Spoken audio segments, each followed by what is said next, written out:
მოგესალმებით მეგობრებო, მე ნატა ვარ. ეს ჩემი ავტოარხი ავტოპარკია და ეს კი ჩემი პირველი სტუმარია, რომელზეც ცოტა მოგვიანებით გავამახვილებ ყურადღებას. მანამდე მინდა მადლობა გადაგიხადოთ, რომ გვიწერთ კომენტარებს, უყურებთ ჩვენს ვიდეოებს, იწერთ ჩვენს არხს და უკვე 1000 გამოწერსაც კი გადავცდით. ახლა დავუბრუნდეთ ჩვენს დღევანდელ სტუმარს. დღევანდელი სტუმარი კი არის 1979 წლიანი კორვეტე C3.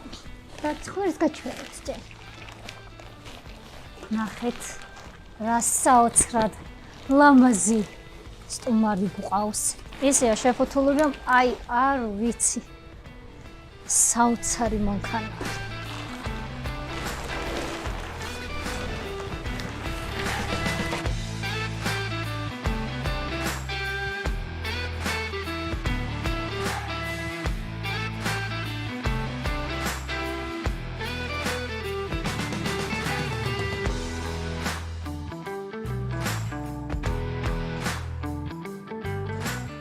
როგორც გითხარით, ავტომობილი არის 1979 წელს გამოშვებული. ქარხნულად ამ წლის მანქანები არის 5 და 7, თუმცა მე პატრონემ ძრავი ამოიღო, მთლიანად დაშალა, ყველა ნაწილი ჩაანაცვლა ახალი ნაწილებით და აიყვანა 6 და 2 კუბატურაზე, რომელიც გამოიმუშავებს 300-მდე ცხენს, რაც მოგეხსენებათ, ნამდვილად კარგი ცხენებია ამ ავტომობილისთვის. ბევრმა შეიძლება არ იცოდეთ, მაგრამ არსებობს 3 ტიპის კორვეტი C3-ები. ეს კონკრეტული არის 1978-79 წლებში გამოსული, არსებობს მანამდე გამოსული კორვეტები და ამის შემდეგ გამოსული კორვეტები. ჩვეულებრივად არ იხსნება ჩვენი ძრავის ხუფი, აქ გვაქვს ჩამკეტი, რომელიც გასწორდება და მერე იკეტება აი ასე.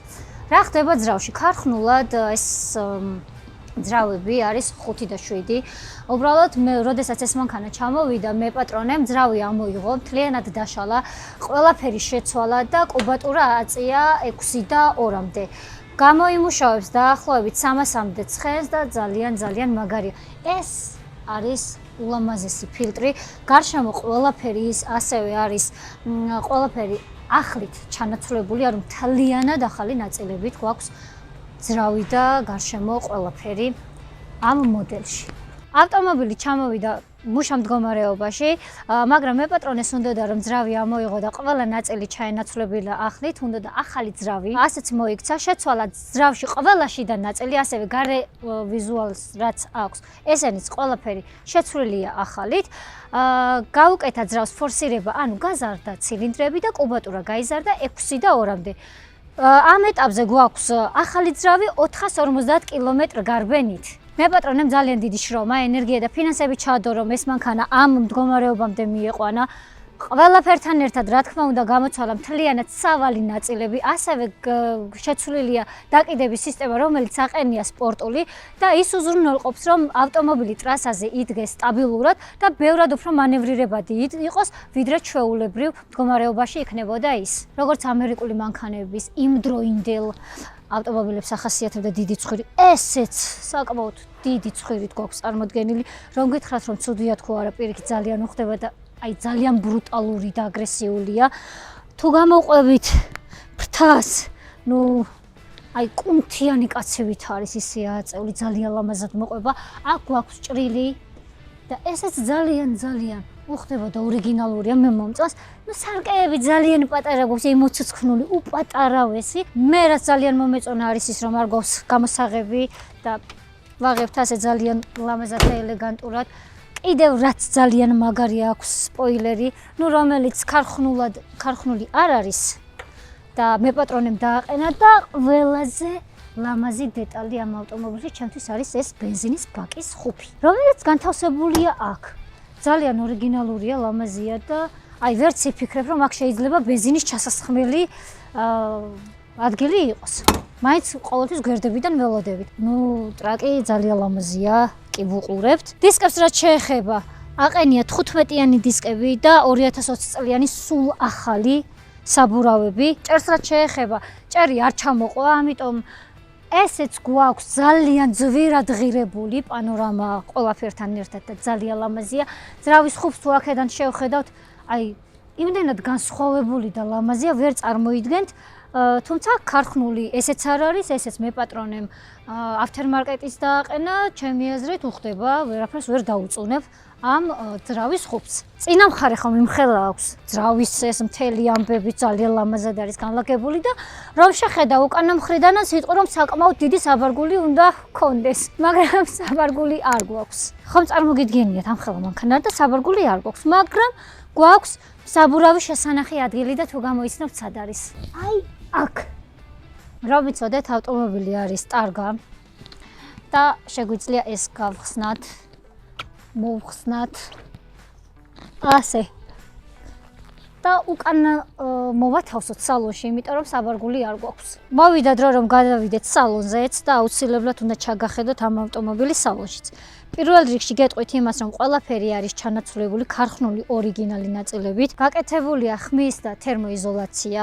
ასევე სავარძლები არის შეცვლილი და შეკერილი და ძალიან ლამაზი ფერი სავარძლები გვაქვს. ხალიჩებიც კი ორიგინალი ქარხნიდან არის ჩამოტანილი. ასევე ყველაფერი შეცვლილია კარზეც, აი ეს ყველა ღილაკი, ყველა დეტალი.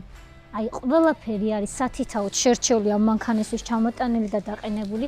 ყველაზე მეტად კიდევ რაც მომეწონა არის ის კენგურუს ჩანთა, საჭე, ამერიკულ მანქანებს როგორც ახასიათებთ. აი სპორტული საჭია, რაღაცა ნიკელებით თუ რკინებით. სარკე გვაქვს ასევე ფარდაც, სადაც სარკე არის სხვათა შორის და ავტომობილი არის ავტომატიკა. ერთი სენსაცია ხომ გაჩვენეთ სად ინახება და დამატებითი საბურავი. ახლა მეორე უნდა გაჩვენოთ სად ინახება. ბატარეა, აკუმულატორი, რავი, რასაც ეძახით და როგორც ვეძახით ხოლმე. აი აქ გვაქვს. აუდიო სისტემაც შეცვლილია და გაკეთებულია, არის გაძლიერებული და განთავსებულია აი იმ ზონაში სალონის უკანა მხარეს. ხომ გითხარით რომ ამ ავტომობილს 6 და 2 აქვს ძრავი, ხო და ახლა 6 და 2 შესაძლებლობები უნდა მოგასმენინოთ მე თქვენ.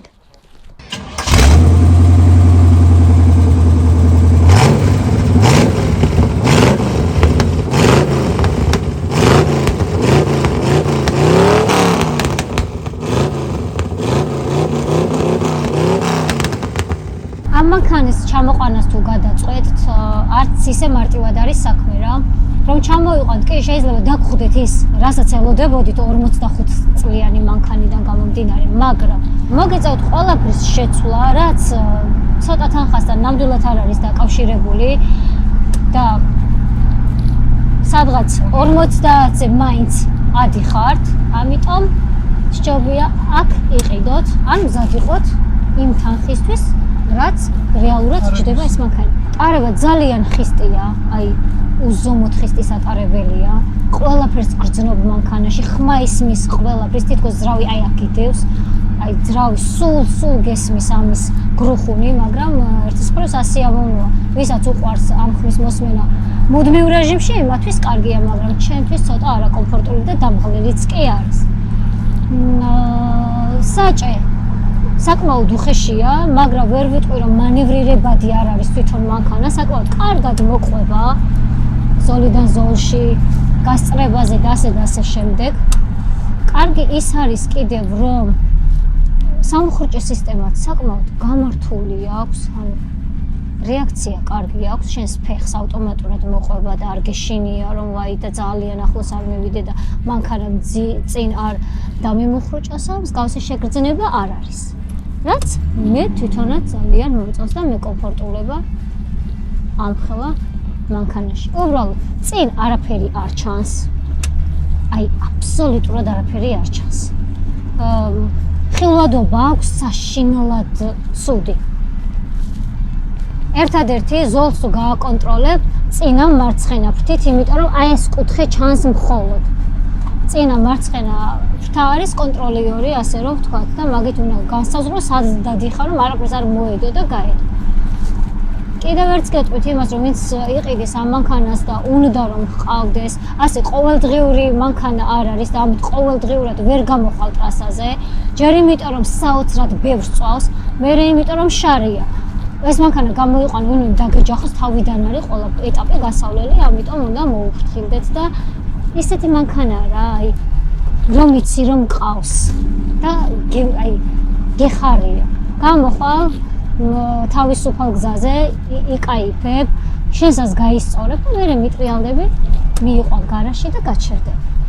მოხავის კუთხე სხვათა შორის კარგი აქვს, აი ამხელა ცხვირის პატრონია და არ მიჭერს რა მოსახურებში შევიდე, გავსწორდე და არ მეშინი.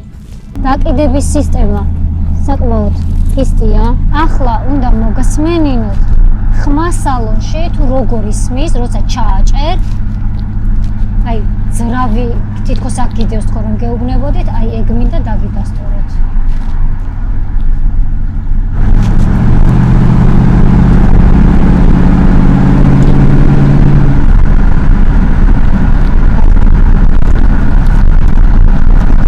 ყველაფერი იგრძნობა, ხმა, გადასვლები, კენჭები, ყველაფერს იგრძნობა. მაგრამ ბევრს ეს უსწორდება. ვერ იტყვი რომ მაგის გამო შეიძლება ცუდ მანქანად ჩათვალო.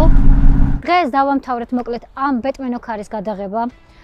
პირადად ჩემი ემოციები როგორია რომ აი ძველი მანქანისგან ამხელა ემოციას არ მოველოდებოდი და რავი, მართლა ძალიან კარგი ემოცია მოიტანა. მე გეტყვით იმას რომ მადლობა ვინც გვიყურეთ, დაგვიკომენტარეთ როგორ მოგეწონათ უშუალოდ ეს ავტომობილი. გამოიწერეთ ჩვენი არხი და ასევე შეგიძლიათ გითხრათ ის თუ რომელი old car-ის გადაღებას ისურვებდით კიდევ. ჩვენ ვეცდებით რომ მოვიძიოთ და ისიც შემოგთავაზოთ. მე პატრონეს მხოლოდ ეს ერთი მოდელი არ ჰყავს old car-ებიდან, მას ძალიან ბევრი ეგზემპლიარი ჰყავს, რომელიც მსოფლიოში ერთადერთი ან რამდენიმეა და ერთ-ერთი სწორედ ამ პიროვნების ხელშია. აქვს YouTube არხი და ნელ-ნელა უკვე დაიწყებს მისი YouTube არხიც ამ განხრით განვითარებას. დავამატებ იმას, რომ ეს ავტომობილი იყიდება კიდეც და დრო მოვიდა იმის, რომ დაგემშვიდობოთ. შევხვდებით სხვა ვიდეოში, ახალი მანქანით, ახალი განხილვით და ასე შემდეგ. გამოიწერეთ ჩემი YouTube არხი, დაგვიწერეთ კომენტარები და ჩვენ შევხვდებით კიდევ ძალიან ბევრჯერ.